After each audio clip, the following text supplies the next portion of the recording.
3 moments a man realizes he lost a rare woman, Carl Jung. You will think of this someday, perhaps when the night feels heavier than usual, or when a name echoes in your mind and you don't know why. But for now, let me tell you something. Most men never realize what they had until the silence begins to speak louder than her voice ever did. You see, a rare woman doesn't leave suddenly. She withdraws softly, like the tide, until one day, the man turns around and finds nothing but the emptiness of his own echo. And this is the first tragedy of awakening, when a man's ego believes he owns something that was only ever borrowed from grace. Carl Jung once wrote that what you resist not only persists, it grows stronger. And so it is with her absence. The more he tries to forget, the more her memory presses against the walls of his unconscious, like a shadow demanding to be faced. He begins to see her in places she never was, a flicker of her energy in another's laughter, the scent of her calm in a stranger's perfume. But what he's really seeing is not her. It's the reflection of his own incompleteness. In Jungian language, he has met his anima, the inner feminine, the mirror of his soul. While she was beside him, he thought she was only a woman. But she was his initiation, the living doorway to everything he had exiled within himself: tenderness, intuition, presence, silence. He mistook that for weakness. He thought her softness meant she would always be there. But softness is not fragility. It's quiet power, the kind that withdraws when it is no longer met with reverence. In the beginning, he did not notice the subtle shifts. The way her eyes stopped seeking his. The way her laughter became rarer, quieter, like a song played from another room. She did not fight. She simply began to see him clearly, not as the man he pretended to be, but as the boy still begging the world for proof that he mattered. And that is when the unraveling began. A man doesn't lose a rare woman in one argument, or one mistake. He loses her in the small moments, when he chooses pride over presence, when he interrupts her truth because it threatens his illusion of control. He loses her every time he dismisses her intuition as too emotional, not realizing that emotion is the sacred compass of the soul. By the time he notices, she's no longer trying to explain. Her silence has replaced her effort. Her eyes have become a mirror, and what he sees there is himself, stripped of every excuse. This is the first moment of realization, when her absence begins to feel more real than her presence ever did. When he lies awake at night, haunted by the quiet. When he reaches for his phone, only to stop halfway, remembering she no longer waits for his message. The stillness he once took for granted becomes unbearable, because it reflects the chaos within him that she used to calm. Now, there is no one to translate his confusion into meaning. No one to mirror back the man he could have been. And so, he starts to see what she truly was, not a lover to be possessed, but a soul who carried a light his eyes were too blind to recognize. But this pain, this recognition, is sacred. In Jung's terms, it's the beginning of individuation, the confrontation with one's own shadow. Her departure becomes the catalyst for his awakening. Because when a man finally realizes he has lost a rare woman, he is forced to meet the version of himself that made her leave. And that confrontation is not gentle. It strips him bare. It takes him down to the bone of his arrogance, where he must finally admit. He did not love her as deeply as he could have. Because he did not know how to love himself without domination, or distance, or fear. He begins to see how every wound he carried, every childhood ache, every unhealed bruise of rejection, bled into the way he treated her. He begins to understand that what he called love was often control. That what he called desire was sometimes validation. And in that brutal clarity, he sees her face again, not as an enemy or a ghost, but as a teacher. For the rare woman always leaves in love, not resentment. She departs when her heart has already forgiven. Because deep within her, she knows that staying would only keep him small, and her spirit was never meant to shrink. So she walks away, not to punish, but to preserve the sacred. And in her absence, he learns the language of loss, a language that every man must someday speak if he ever hopes to grow. It is written not in words, but in sleepless nights and unanswered messages, in the ache of memory that whispers, "You could have done better." That whisper becomes a mirror, and he cannot look away. Because somewhere inside, he knows. He did not lose her in the world. he lost her in himself. There comes a moment, quiet, unannounced, when a man begins to feel her energy slip from the edges of his memory. At first, he mistakes it for healing. He tells himself he's finally moving on. But soon, he realizes that what's fading isn't her, it's the illusion that she'll come back. And that realization is heavier than grief, it's the collapse of everything his ego once believed love to be. This is the second awakening, the second moment of truth, when he realizes she no longer needs him. Her energy, once soft and seeking, has become still, sovereign, untouchable. She no longer texts, no longer explains, no longer waits for him to figure it out. Her absence is not revenge. It's evolution. Jung wrote that until you make the unconscious conscious, it will direct your life and you will call it fate. And so he begins to see how much of his love was not love at all, but the unconscious repetition of old wounds, the endless cycle of chasing what his inner child could never have. He did not love her, he tried to fix himself through her. He did not desire her soul, he desired what she reflected, safety, warmth, validation. And when she stopped giving those things, he mistook her self-respect for coldness. But she is not cold. She has simply remembered her own fire. The rare woman knows that giving endlessly to someone who refuses to meet her halfway is not compassion, it's self-abandonment. And so she rises, not with anger, but with quiet power, a kind of sacred indifference that men rarely understand until it's too late. He begins to notice the shift in her aura when they meet by chance. She does not avoid him, yet she does not chase. Her eyes hold peace, not longing. Her smile no longer trembles with hope, it is steady, gentle, final. And that peace is what undoes him.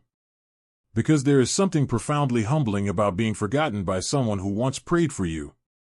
It is a mirror, a reflection of all the places where you refuse to grow. He sees her walking differently, speaking differently, carrying herself as though she has been touched by something sacred and unseen. And in that light, he sees his own smallness, how he mistook possession for passion, how he demanded devotion while offering only fragments of presence. This is the moment when his masculine identity begins to fracture. For the first time, he understands that strength is not dominance, but self-mastery. That control is not power, but fear. That real intimacy requires surrender, the kind he never dared to give. He begins to feel the ache of all the times he could have chosen to listen instead of defend, to hold instead of argue, to stay still instead of escape. And this ache becomes a teacher. It whispers to him that a rare woman does not leave because she stopped loving, she leaves because she cannot love in a place where she is not seen. Her energy, once directed toward him, now flows inward. She is learning the language of boundaries, of sacred solitude, of emotional alchemy. She is becoming the woman he always sensed but never met, the one who is no longer waiting to be chosen. There is a subtle cruelty in this, but it is divine cruelty, the kind that breaks illusions so that truth can emerge. He begins to sense that she has entered another realm of being, one beyond his reach. Her softness remains, but it no longer bends. Her compassion endures, but it no longer bleeds. She can love him and still walk away, and that paradox is what finally pierces him open. In Jungian terms, she has integrated her shadow. She no longer fears being alone. She no longer believes that love requires sacrifice of self. And in this state of wholeness, she becomes magnetic, not because she tries to be, but because she is. Her energy is rooted, grounded, unshakable. She has stepped out of the archetype of the savior and into the sovereign. And now, he feels what Jung called the return of the repressed, all the emotions he refused to feel while she was still near. Regret. Desire. Shame. Longing. They rise from the depths like ghosts, demanding his acknowledgement. He tries to bury them in work, in distractions, in other women, but none of it works. Because every face becomes her echo, every silence her presence. And deep down, he knows, he will never meet her again in the same form. Not because she is gone, but because he has not yet become the man who could meet her soul. And so, he begins to understand the secret every awakened man must face. You do not lose a rare woman by accident. You lose her by refusing to face your own reflection while she was still holding the mirror. And when she finally sets it down, the only way to find her again is to find yourself first. There is a silence that comes after her departure, not the peaceful kind, but the kind that hums with questions you cannot yet answer. It follows him everywhere. In the car. In the shower. In the conversations that suddenly feel mechanical. It's as though the entire world has shifted by half an inch and nothing fits quite the same. This is not nostalgia. It's not even heartbreak. It's awakening, the slow, painful realization that she wasn't just someone he loved, she was the part of his soul he refused to meet. Carl Jung wrote that every relationship is a psychological experiment, a mirror reflecting what the conscious mind refuses to see. And when a rare woman walks away, that mirror shatters. The man is left holding the shards, bleeding on his own avoidance. Each fragment shows him something different. His selfishness, his fear, his need to dominate, his inability to be still in the presence of the sacred feminine. At first, he blames her. He tells himself she was too emotional, too complex, too demanding. He repeats those words like a mantra, a fragile defense against the truth whispering beneath. That she only asked him to grow. That all she wanted was authenticity, the kind that can only come from vulnerability. But vulnerability felt like weakness to him. He learned long ago that men must be solid, unshaken, unfeeling. He mistook numbness for strength. And so, he wore a mask, one made of charm, intellect, control. But masks are heavy, and a rare woman has eyes that see through them. She does not want the armor, she wants the man beneath it.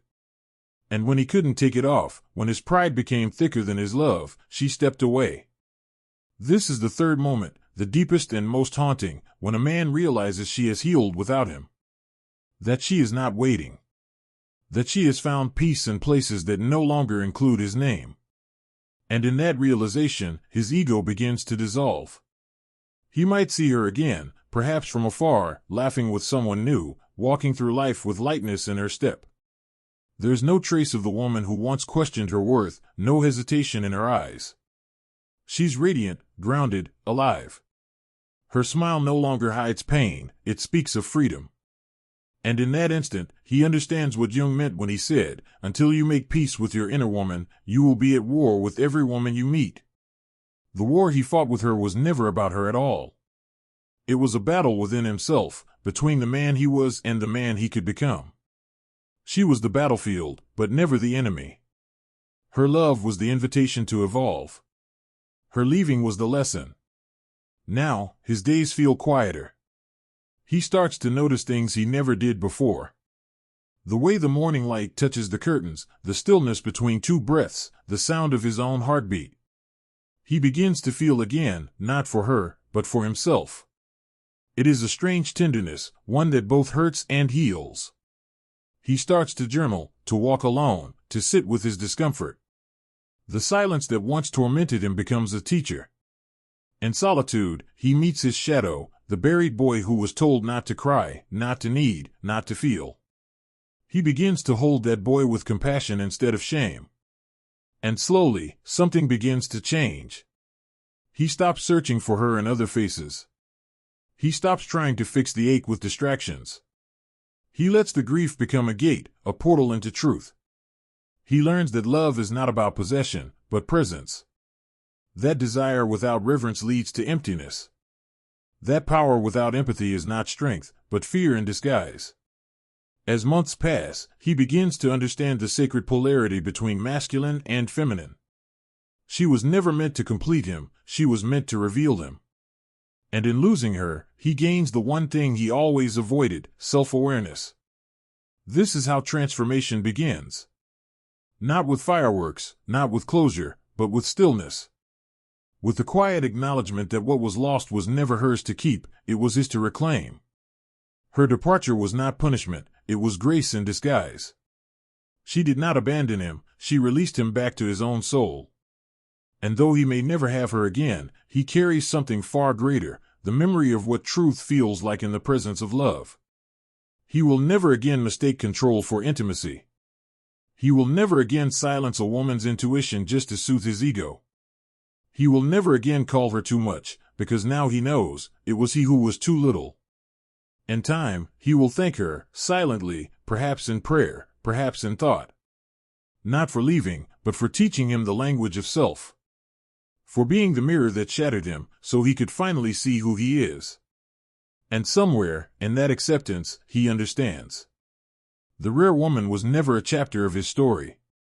She was the revelation of his soul. The woman who knows her worth doesn't chase, she chooses.